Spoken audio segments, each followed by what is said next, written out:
안녕하세요. 10미닛 시리즈 처음 배우는 점프의 15번째 동영상입니다. 이번 영상은 지난 영상에 이어 그 데이터 모델링 기법인 회귀 분석을 다룰 예정인데요. 지난 영상에서는 fit y by x를 이용하여 예측 변수의 수가 한 개인 회귀 모형을 만드는 방법에 대해서 학습했습니다. 이번 영상에서는 예측 변수의 수가 여러 개인 회귀 모형을 만드는 방법을 다룰 텐데요. 사용할 점프의 메뉴는 fit 모델이 되겠습니다.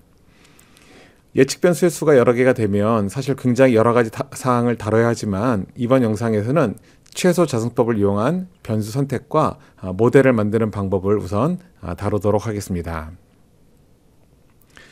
우리가 이제 분석에 사용할 데이터가 먼저 필요한데요. 이 분석을 사용할 데이터는 그 fitness라는 데이터입니다. 이 데이터 역시 여러분들이 헬프 메뉴에 있는 샘플 데이터 라이브러리에서 여러분들이 불러올 수 있는 데이터가 되는데 이 데이터에 대해서 조금 설명을 좀 드리도록 하겠습니다. 여기 네 번째 열에 웨이트가 있고 다섯 번째 열에 그 옥시전이 있는데요. 자, 이건 뭐냐면 우리가 보통 피트니스를 할 때 그 사람이 운동을 할 때 얼마나 많은 산소를 소모하느냐 그걸 측정한 데이터가 되겠습니다. 그래서 나이도 있고 성별도 있고 몸무게도 있고 그 오른쪽에 그 실제로 얼마나 오랜 시간을 달렸는지 런타임 그리고 그때 달리는 맥박 그리고 휴지기 때의 맥박 그리고 최대 맥박 수들이 이렇게 나와 있습니다. 자, 그래서 어떻게 보면 산소를 얼마나 많이 산소 소모량? 자, 이것이 바로 반응 변수가 되겠고, 웨이트부터 그 오른쪽에 있는 모두 5개의 변수들이 예측 변수가 되겠습니다. 자, 그래서 여기 있는 이 그 데이터를 가지고 우리가 한번 그 fit 모델을 이용해서 분석을 한번 해보도록 하겠습니다. 자, 먼저 사용할 그 메뉴는 제가 fit 모델이라고 했는데요. 이 fit 모델 같은 경우는 여기 위에 그 Analyze라는 메뉴를 누르게 되면 여기 이렇게 보시는 것처럼 fit 모델이라고 하는 메뉴가 있습니다. 자, 그런데 그 fit 모델 앞에 보시면 이렇게 아이콘이 있는데요. 이 아이콘이 여러분들이 보고 있는 툴바에 그대로 있습니다. 그래서 툴바를 보시면 이렇게 fit 모델이라고 하는 그 아이콘이 보일 텐데요. 그래서 메뉴를 선택하기보다는 이렇게 그 아이콘을 이용하시면 되겠습니다. 자, 그래서 먼저 이 fit 모델을 누르게 되면 다음과 같은 대화 상자가 나타납니다. 자, 지금 보시는 대화 상자는 그 fit y by x하고는 상당히 다른데요. 일단 이 fit 모델 같은 경우는 굉장히 쓰임새가 많습니다. 여러분들이 아마 점프를 쓰면서 여러 가지 형태의 모델링을 하게 될 텐데 그런 여러 가지 모델링에서 가장 많이 쓰이는 그런 메뉴가 fit 모델이 아닐까 싶습니다. 자, 일단 여기서 반응 변수를 지정해 줘야 되는데요. 반응 변수가 그 산소 소모량이니까 여기 있는 그 옥시라고 하는 것을 y에다가 선택을 해주고, 자, 그리고 웨이트 그리고 아래쪽에 있는 런타임부터 맥스 플러스까지 이렇게 5개의 변수를 선택합니다.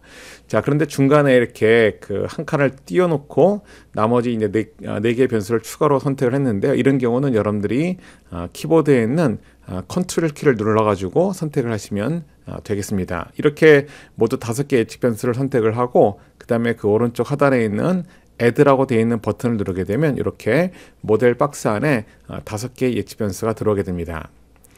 자, 지금 보시는 화면 오른쪽 상단에 보시면 여기 이제 personality라고 되어 있는 것이 있는데 이 personality는 우리말로 번역하면 분석법이 되겠습니다.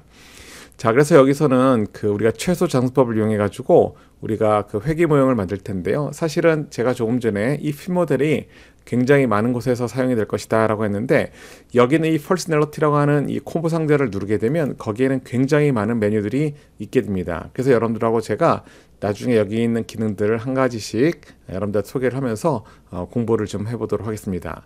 자, 오늘은 일단 제일 첫 번째 디폴트로 있는 스탠다드 리스키어, 즉 우리가 보통 최소 자승법이라고 불리우는 기법을 가지고 분석을 먼저 해보도록 하겠습니다. 이것이 가장 기본이라고 볼 수 있고요. 자, 그리고 그 아래쪽에 보시면 emphasis,라고 되어 있는 것이 있습니다. 이 emphasis,는 이제 강조가 될 텐데 우리가 이제 분석하는 것이 사실 회귀 분석만 하는 것이 아니고 나중에 여러분들이 실험 데이터를 분석할 때도 바로 이 fit 모델을 가지고 분석을 하게 되는데요. 여러분들이 분석하려고 하는 데이터가 회귀 분석을 하려고 하는 것인가 아니면 실험 개법을 하려고 하는 것인가에 따라서 점프는 사실은 여기 있는 emphasis 쪽에 있는 그 콤보 상자의 값을 달리해 주게 됩니다. 현재 디폴트는 이펙트 레버리지라고 되어 있는데 이펙트 레버리지를 이용하는 경우는 여러분들이 이제 분석하려고 하는 것이 회귀 분석 데이터를 가지고 분석하려고 하기 때문에 이펙트 레버리지가 디폴트로 되는 것이고, 만약에 여러분들이 점프해서 만든 실험 데이터를 가지고 이제 분석을 하는 경우라면 이 콤보 상자를 누르게 되면 거기 두 번째 뭐가 있냐면 이펙트 스크린이라고 되어 있는 항목이 있습니다. 그래서 실험 데이터를 분석할 때는 이펙트 스크리닝이 그 디폴트로 선택이 되도록 하고요. 그리고 마지막으로 있는 것은 미니멀 레포트가 되는데, 이 미니멀 레포트는 저는 뭐 종종 사용하는데, 이거는 뭐냐면 이펙트 레버리지나 또는 이펙트 스크린 같은 경우는 그 결과물이 굉장히 많이 나타납니다. 그래서 그 나타나는 굉장히 많은 그런 아웃풋들이 다 필요한 것은 아니거든요. 그래서 우리가 간략하게 아주 중요한 정보만 보고 싶다, 그럴 때는 미니멀 레포트를 이용해서 결과를 볼 수 있겠습니다. 자, 그럼 현재 디폴트가 이펙트 레버리지가 디폴트니까요. 일단 디폴트를 그대로 두고, 자, 이 상태에서 그 바로 아래에 있는 런 버튼을 눌러보겠습니다. 자, 런 버튼을 누르게 되면 그 지금 같은 이런 결과물이 나타나게 되는데, 이 결과물을 보시면 굉장히 많은 항목들이 있습니다. 그래서 오늘 이 시간에는 여기 있는 이 항목들이 어떤 것이고 어떻게 우리가 해석을 하게 되는지 한번 알아보도록 하겠습니다. 일단 먼저 제일 좌측 상단에 보시면 Actual by Predicted Plot 이라고 되어 있는 것이 있는데요. 자, 이거는 뭐냐면 X축의 값이 예측값이고 Y축의 값이 바로 실제값입니다. 즉 우리가 지금 갖고 있는 반응 변수가 산소 소모량이다, 즉 옥시라고 되어 있는 것이었는데요. 그래서 이 Y축이 실제 옥시값이고 그 X축에 있는 값이 우리가 만든 회귀 모형을 통해서 예측한 옥시값이 되겠습니다. 자, 이 그림은 그러면 어떤 용도로 쓰는 것이냐면, 만약에 우리가 모델을 잘 만들어서 실제값과 잘 맞는 예측이 되었다면 그때는 여기 찍히는 점들이 어떻게 찍히게 되냐면 빨간 굵은 선에 이렇게 가까이 찍혀야 될 겁니다. 즉 점들이 빨간 굵은 그 선 바깥쪽으로 많이 벗어났다라고 한다는 것은 우리가 모델을 잘 만들었다, 이런 의미로 해석할 수 있게 됩니다. 그래서 여기 있는 그래프는 우리가 만든 모델이 얼마나 실제값을 잘 맞추는 그런 모델을 만들었는지를 볼 수 있는 그런 간략한 그림이 되겠습니다. 자, 그리고 이제 오른쪽에 나와 있는 그 그림은 그 레버리지 플롯이라고 하는 것인데요. 이 레버리지 플롯 같은 경우는 그리는 이제 방법은 뭐냐면, 우리가 지금 갖고 있는 5개의 예측 변수가 있는데 이 5개의 예측 변수 중에서 한 가지씩 예측 변수를 뺍니다. 예를 들면 첫 번째 보면 웨이트라고 되어 있는 그 그림이 있는데요. 이 웨이트라고 하는 그림은 웨이트라고 하는 예측 변수를 제외한 나머지 4개의 예측 변수를 가지고 모델을 만든 다음에 그 모델로부터 잔차를 도출합니다. 그 잔차하고 웨이트 간에 일종의 그 산점들을 그렸다, 이렇게 볼 수 있는데, 이 그림의 의미가 뭐냐면, 만약에 웨이트라고 하는 그 예측 변수가 정말로 중요한 예측 변수였다면 웨이트라는 예측 변수를 제외한 나머지 4개의 변수를 가지고 모델을 만든 다음에 도출된 그 잔차에는 이 웨이트에 대한 영향이 남아있게 됩니다. 그래서 웨이트에 대한 영향이 남아있게 되면 여기 보시는 이제 빨간 선이 있는데, 이 빨간 선이 어떤 그 경향을 띠게 됩니다. 자, 그런데 이 경향을 띈다고 하는 것을 어떻게 확인을 하게 되냐면 아주 간단한 방법으로 확인을 하게 되는데요. 지금 여기 보시면 그 웨이트라고 되어 있는 그 그림에 보면 빨간색 밴드가 나와 있습니다. 그래서 여기 있는 이 빨간색 밴드가 있는데, 그 빨간색 밴드가 이렇게 가운데에 있는 파란 선이 있는데, 그 가운데에 있는 파란 선을 뚫고 지나갔느냐, 그걸 가지고 판단합니다. 그래서 만약에 이 빨간색 밴드가 가운데 있는 파란 선을 뚫고 지나간 그런 경우라면 그 해당되는 예측 변수는 모델에 꼭 필요한, 그래서 반응 변수 영향을 주는 예측 변수다, 이렇게 우리가 판단을 하게 됩니다. 자, 그런데 웨이트 같은 경우를 보시면 지금 여기 있는 이 빨간색 밴드가 사실은 가운데 있는 파란 선을 뚫고 지나가지는 못한 그런 그림입니다. 그 얘기는 무슨 말이냐면, 웨이트라고 하는 것은 산소 소모량에 그렇게 크게 영향을 주지는 않는다, 그런 얘기가 되겠습니다. 자, 그런데 두 번째는 런타임 같은 경우는 보시면 이 빨간색 밴드가 가운데 있는 파란 선을 뚫고 지나가는 그런 모습이죠. 그 얘기는 뭐냐면, 이 런타임 같은 경우는 산소 소모량에 굉장히 크게 영향을 주는 그런 예측 변수다, 이런 의미로 해석합니다. 그래서 우리가 이제 그래프를 통해서 어떤 예측 변수가 반응 변수와 관계가 있는지 그걸 확인하는 그러한 그래프가 되겠습니다.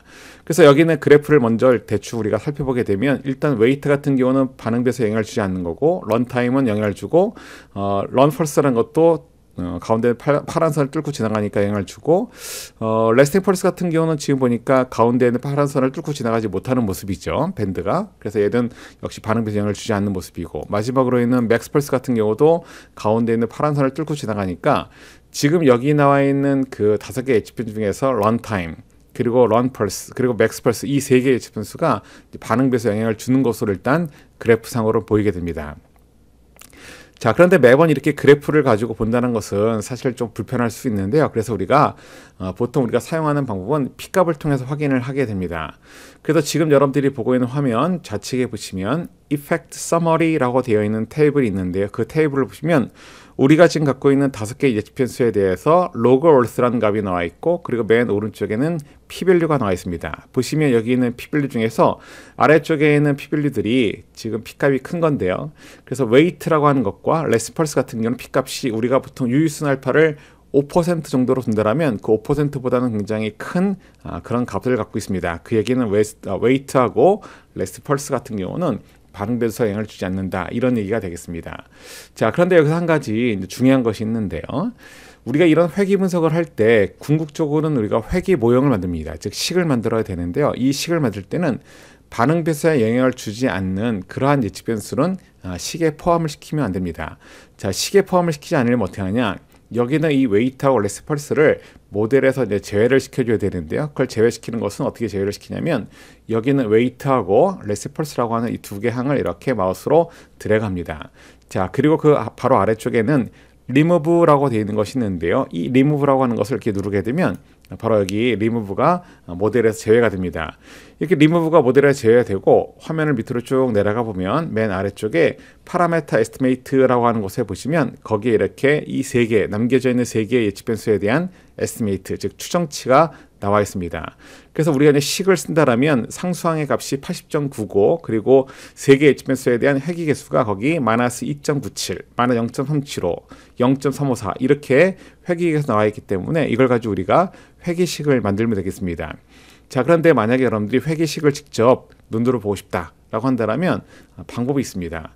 지금 보시는 화면 좌측 상단에 리스판스 옥시라고 되어 있는 빨간 삼각형이 있는데요. 이 빨간 삼각형을 누르게 되면 여기 estimate라고 되어 있는 메뉴가 있습니다. 이 estimate란 메뉴의 첫 번째 보시면 show prediction expression이라고 되어 있는 메뉴가 있는데, 이 메뉴를 누르게 되면 지금 여러분들이 보고 있는 화면 아래쪽에 이렇게 여러분들이 선택한 예측 변수를 가지고 만든 회귀식이 나타나게 됩니다. 여기는 이 회귀식은 우리가 좀 전에 봤던 파라메터 에스티메이트에 있는 그 태블에 있는 회귀 개수하고 같은 것을 여러분들이 알 수가 있게 됩니다. 자, 그러면 여러분들이 지금 보신 것처럼 이렇게 그 여러 개의 예측 변수를 갖는 경우 일단 해야 할 일은 뭐냐면, 그 여러 개의 예측 변수들 중에서 어떤 예측 변수가 이제 반응 변수와 관계가 있는지, 즉 영향을 주는 것은 무엇인지를 이렇게 P값을 통해서 또는 레버리지 플러스를 통해서 확인을 하면 되는 거고요. 그 예측 변수를 가지고 만든 식도 지금처럼 확인을 하면 되겠습니다. 자, 그런데 가장 중요한 것은 우리가 여기 있는 이 회귀식을 가지고 회귀 분석의 가장 궁극적인 목적인 예측을 해야 되는데, 자, 예측을 하는 경우는 어떻게 예측을 하냐면, 지금 여러분들이 보고 있는 좌측 상단에 즉 리스판스 옥스라고 되어 있는 빨간 삼각형을 누르게 되면 여기에는 그 팩터 프로파일링이라고 되어 있는 메뉴가 있습니다. 이 팩터 프로파일링에 보시면 첫 번째 메뉴가 프로파일러인데요. 자, 이 프로파일러를 누르게 되면 지금 보시는 것처럼 화면 아래쪽에 이렇게 프리딕션 프로파일러라고 되어 있는 그런 그림이 나타나게 됩니다. 바로 이 그림은 보통 여러분들이 실험 데이터를 분석할 때도 이 그림이 나오게 되는데요. 여기는 이 그림을 가지고 여러분들이 예측을 하거나 또는 취약 조건을 도출하게 됩니다. 회귀 분석에서는 우리가 예측을 하는데 주로 쓰기 때문에 만약에 런타임 또는 런펄스 또는 맥스펄스라고 하는 값이 얼마일 때 어느 정도의 산소를 소모하게 될 것인가, 이거를 우리가 예측하고 싶다라면 지금 여러분들이 보고 계신 이 화면 아래쪽에 런타임과 런펄스 그리고 맥스펄스에 보시면 빨간색 값이 있습니다. 이 빨간색 값을 여러분들이 원하는 값으로 입력을 해주게 되면 좌측에 있는 옥시라고 하는 부분에 이렇게 예측값이 나타나게 됩니다. 예를 들면 런타임이라고 하는 것은 실제 그 러닝머신에서 얼마나 오래 달렸느냐, 내가 만약에 15분을 달렸을 때 또는 12분을 달렸을 때는 어떻게 될 것인가. 만약에 12분을 달렸다면 여기를 12로 바꿔주고 이렇게 엔터키를 누르게 됩니다.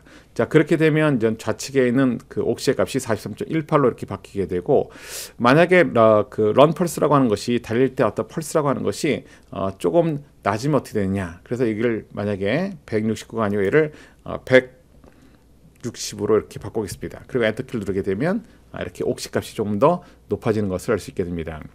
자, 그러면 결국 뭐냐면 여기는 이 그 세 개의 예측 변수하고 반응 변수 옥시 사이의 관계가 어떻게 되는지를 이 그래프를 통해서 쉽게 알 수 있게 되는데요. 그 얘기 뭐냐면 런타임과 런펄스 같은 경우는 지금 기울기가 음수로 되어 있기 때문에 런타임과 런펄스 같은 경우는 값이 증가할수록 소모되는 산소의 양이 줄어든다는 것을 알 수 있겠고, 맥스 펄스 같은 경우는 그 값이 크면 클수록 소모되는 산소의 양이 많다고 하는 것을 알 수가 있겠습니다. 그래서 여기는 이 그림을 통해서 우리가 프리디션 프로파일을 통해서 우리가 예측을 하기도 하고, 또 예측 변수하고 반응 변수 사이에 계략적인 관계 같은 것을 여러분들이 확인할 수 있게 됩니다. 자, 그래서 오늘은 우리가 이 핏 모델이라고 하는 그 메뉴를 가지고 가장 간단하게 여러 개의 예측 변수가 있을 때 그때 어떤 예측 변수가 이제 반응 변수하고 관계가 있는지를 찾고, 찾은 예측 변수를 이용해서 모델을 만든 다음에 어떤 식으로 예측을 하게 되는지 그 방법에 대해서 학습을 했습니다. 감사합니다.